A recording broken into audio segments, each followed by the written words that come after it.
Number 5 NCERT exercise 1.2 का क्या बोल रहा है बच्चों इस क्वेश्चन में, check whether 6 to the power n can end with the digit 0।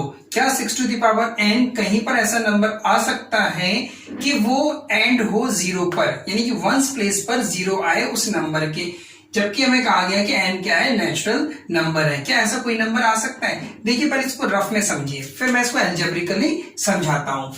देखिए 6 टू द पावर n, और n क्या है, n बिलोंग्स टू, मैं यहीं पर लिख ले रहा हूं, n belongs to natural number, n natural number है। तो अगर मैं 6 टू द पावर 1 करूंगा तो 6 आएगा, अगर मैं 6 टू द पावर 2 करूंगा तो 36 आएगा, अगर मैं 6 टू द पावर 3 करूंगा बच्चों तो आएगा 216, अगर मैं 6 टू द पावर 4 करूंगा तो 1296 आएगा। इसी तरह करते करते करते अगर मैं करूंगा तो एंड कहां पर होगा, एंड डिजिट देखिए वंस डिजिट 6 6 6, और ये तो 6 है, यानी कि कहीं पर भी ऐसा नंबर नहीं आएगा 6 टू द पावर n का कि वो एंड हो 0 पर, यानी कि नो, देयर इज नो, यानी कि 6 to the power n does not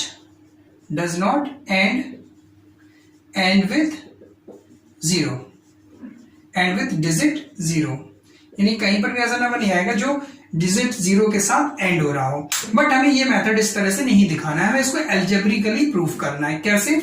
देखिए सॉल्यूशन, वी नो दैट, क्या हम जानते हैं, वी नो दैट, क्या आप जानते हैं, क्या, हाँ जानते हैं, we know that any positive,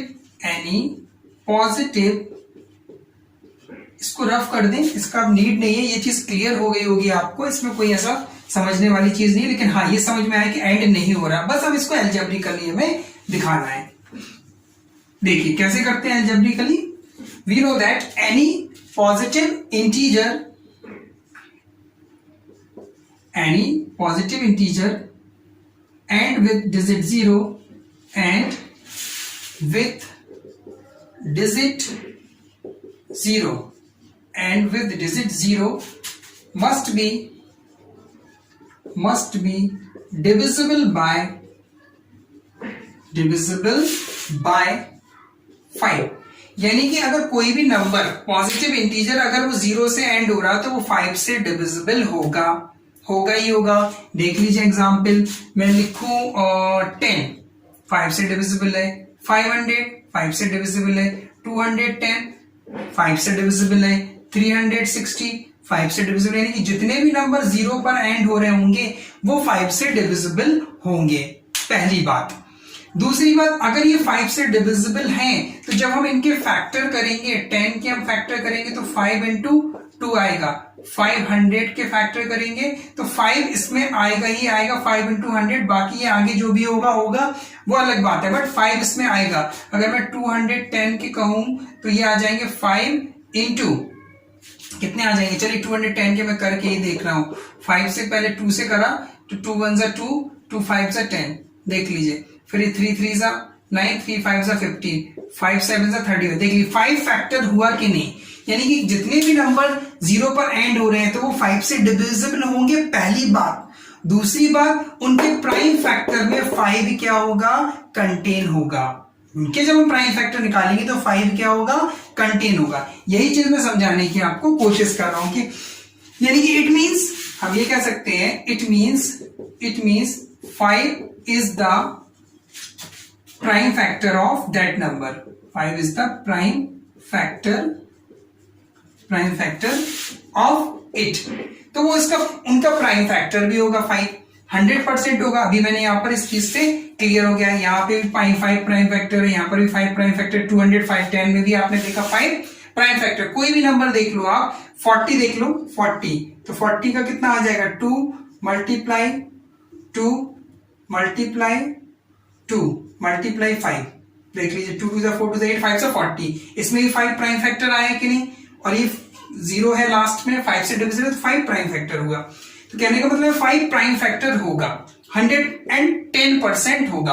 अब 6 टू द पावर n को उठाओ, 6 टू द पावर n, इसके प्राइम फैक्टर करो, 6 को हम कितना लिख सकते हैं, 2 into 3 की पावर n, क्या हम ऐसा नहीं लिख सकते, 6 के फैक्टर हो गए 2 into 3, पावर n थी तो पावर n लगा दिया, यानी कि 2 की पावर n मल्टीप्लाई 3 की पावर n, कहीं पर भी क्या 5 इनका फैक्टर आया? नहीं. This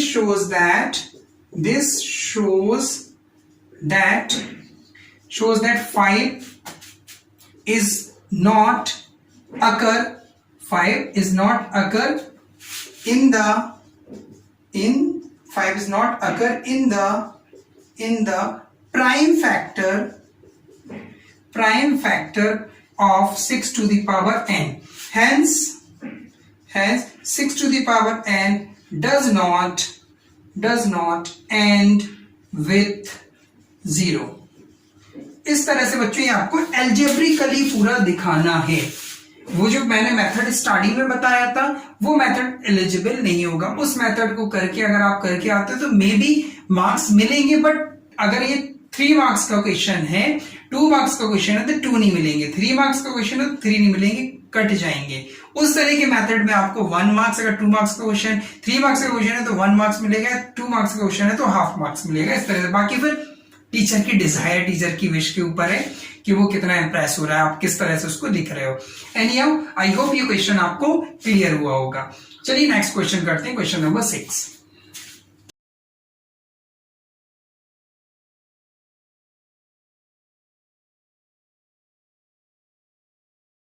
question number 6.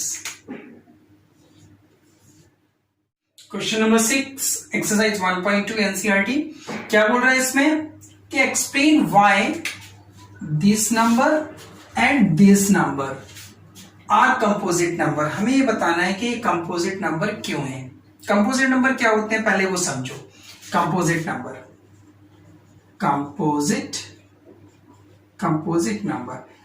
नंबर की 2 कहानी है. देखो पहली कहानी ये है कि it has more than 2 factor. It has more than 2 factor. ऐसे नंबर जिनके 2 से ज्यादा फैक्टर हो वो कंपोजिट होते हैं. यानी कि 1 और इटसेल्फ को छोड़ के अगर और भी फैक्टर हैं तो वो कंपोजिट नंबर होगा. दूसरा, it can be written in the product of prime factorization या प्राइम फैक्टर. और कंपोजिट नंबर को हम प्राइम फैक्टर के प्रोडक्ट में लिख सकते हैं. अगर हम कंपोजिट नंबर को प्राइम फैक्टर के प्रोडक्ट में लिख सकते हैं और उनका प्रोडक्ट जो होता है वो यूनिक होता है, तो ये कौन सी थ्योरम कहलाती है? Fundamental theorem of arithmetic. Description में लिंक है फंडामेंटल थ्योरम ऑफ अर्थमेटिक की.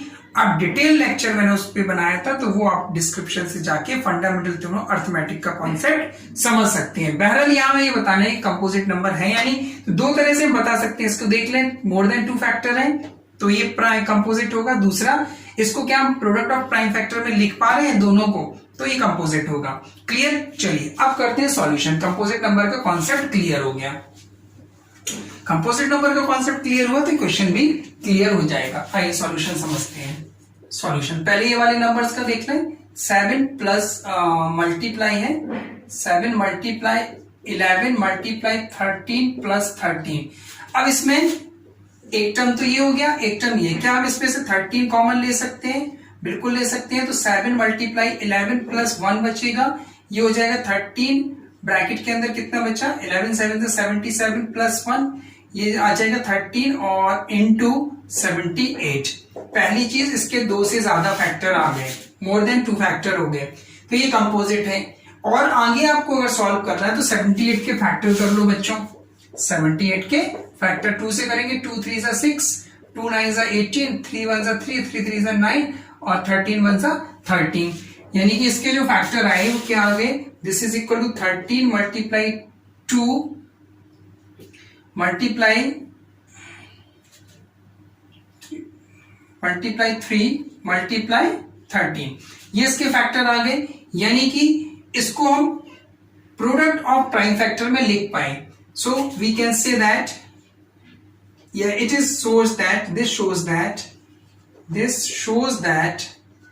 shows that 7 multiply 11 multiply 13 plus 13 can be written in product prime factor, product of prime factor. Thus it is a composite number. composite number, पहली चीज ये composite हो गया। इसी तरह हम दूसरे को चेक कर लेंगे, या आप यहां पर स्टॉप करके ये भी लिख सकते थे it has more than 2 factor, but ये ज्यादा बेटर है, ये ज्यादा अंडरस्टैंडिंग है, ये ज्यादा क्लियरिटी है इसमें। इसी तरह नेक्स्ट नंबर को भी हम कर लें, 7 × 6 × 5 × 4 × 3 × 2 × 1 + 5, 1 2 3 4 5 6 7 इस तरह से लिखे। 5 यहां पर है, 5 यहां पर है, एक पूरा टर्म ये है, ये पूरा एक टर्म है बच्चों यहां तक, दूसरा ये टर्म है 5, तो 5 इसमें कॉमन ले लीजिए, दिस इज इक्वल टू 5 आप कॉमन लोगे तो ये बचेगा 7 × 6 × 4 × 3 × 2 × 1 + 1, दिस इज इक्वल टू 5, ये कितना आ जाएगा 2 3 = 6, 2 3 = 6, 6 4 = 24, 24 × 6 7 = 42, इनका मल्टीप्लाई कर दो, 6 7 = 42 और 2 3 = 6, 6 4 = 24, कितना आ जाएगा 2 4 = 8, 2 2 = 4, मल्टीप्लाई 4 4 = 16, कैरी 1, 4 2 = 8 और 1 9, 8 6 और 10, 1008, 1008 + 1, दिस इज इक्वल टू 5 × 1009। अब अगर आपको देखना है इसके प्राइम फैक्टर हो रहे हैं तो देख लीजिए 1009 को, नहीं तो वरना आप लिख दीजिए this number can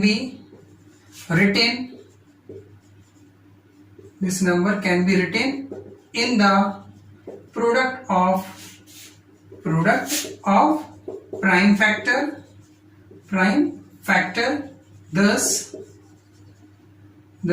it is a composite number, ये composite number, it is a composite number। इस तरह से हम इसका एक्सप्लेनेशन दे सकते हैं कि why these are the composite, why these number are the composite।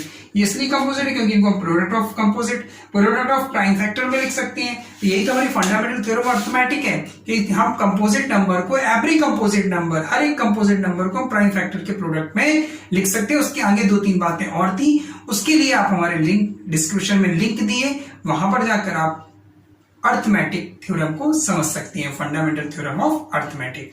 I hope ये क्वेश्चन तो क्लियर हो गया है। आइए नेक्स्ट क्वेश्चन करते हैं।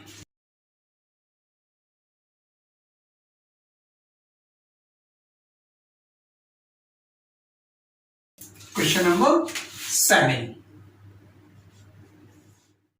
This is the last question of exercise 1.2 NCERT.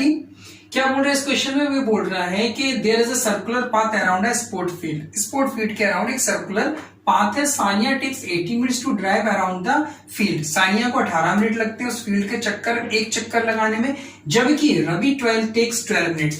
Sania को कितना टाइम लगता है? 18 मिनट्स। रवि को लगता है 12 मिनट्स उस फील्ड का एक चक्कर लगाने में। अच्छा, सपोज हमें ये करना है कि उन दोनों का स्टार्टिंग पॉइंट सेम है। ये फील्ड हो गई, ये फील्ड हो गई, राइट। सानिया और रवि ये दोनों स्टार्ट कर रहे हैं इस डायरेक्शन में, इस डायरेक्शन में जा रहे हैं, डायरेक्शन दोनों की सेम है और दोनों का स्टार्टिंग पॉइंट सेम है और समय भी एक ही समय पर वो स्टार्ट कर रहे हैं, एक ही टाइम पर स्टार्ट कर रहे हैं। फॉर एग्जाम्पल जैसे 7:10, तो 7:10 पर रवि स्टार्ट कर रहा, 7:10 पर सानिया। तो हमें ये बताना है कि गए तो कितने मिनट के बाद दोनों एक साथ स्टार्टिंग पॉइंट पे मिलेंगे। सानिया को लगता है कितना? 18 मिनट। रवि को लगता है कितना? 12 मिनट। यानी कि रवि जल्दी चक्कर लगा ले रहा है, सानिया देर में चक्कर लगा रही है। यानी ऐसा कौन सा टाइम होगा जिस टाइम में दोनों एक ही समय पर स्टार्टिंग पॉइंट पर मिलेंगे? तो यानी कि कोई ना कोई ऐसा नंबर है जो कि 18 और 12 दोनों से क्या होगा? डिविजिबल। तभी तो पता चलेगा स्टार्टिंग पॉइंट पे कब मिलेंगे। यानी कि ये भाई जल्दी कवर कर ले रहा है, रवि जल्दी कवर कर ले रहा है 12 मिनट में एक चक्कर। सानिया को लग रहा है 18 मिनट एक चक्कर में। तो ये जब दूसरा चक्कर रवि का स्टार्ट हो जाएगा तब सानिया इस पॉइंट पर आएगी, फिर रवि का दूसरा चक्कर पूरा कंप्लीट, दूसरे चक्कर से और आगे निकल जाएगा, तब सानिया का दूसरा चक्कर कंप्लीट होगा। इस तरह से यानी कोई ऐसा नंबर होगा जो 18 और 12 को परफेक्ट डिवाइड कर दे, छोटा से छोटा number, least number.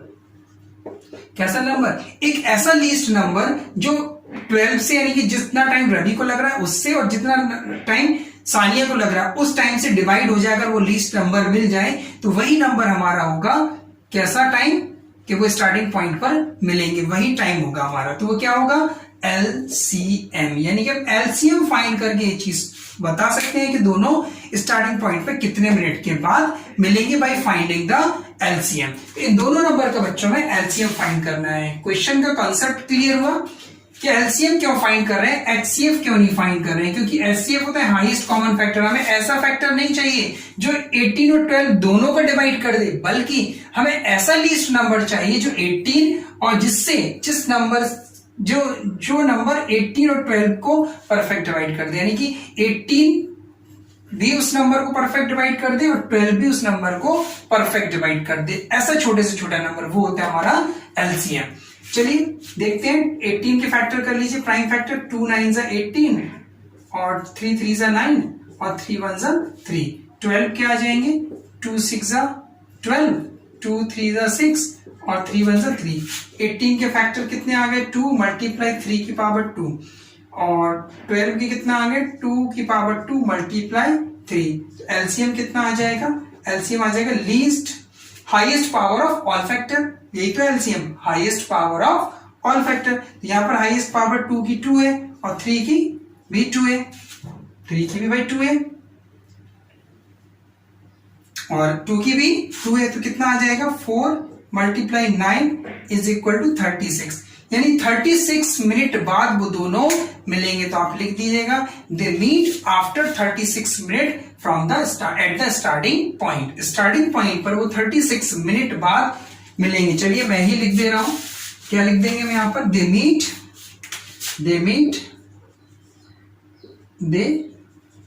Meet after 36 minute at the starting point. तो आई होप ये क्वेश्चन भी आपको क्लियर हुआ होगा। तो इस तरह से हमारी एनसीईआरटी की एक्सरसाइज 1.2 कंप्लीट हो गई है।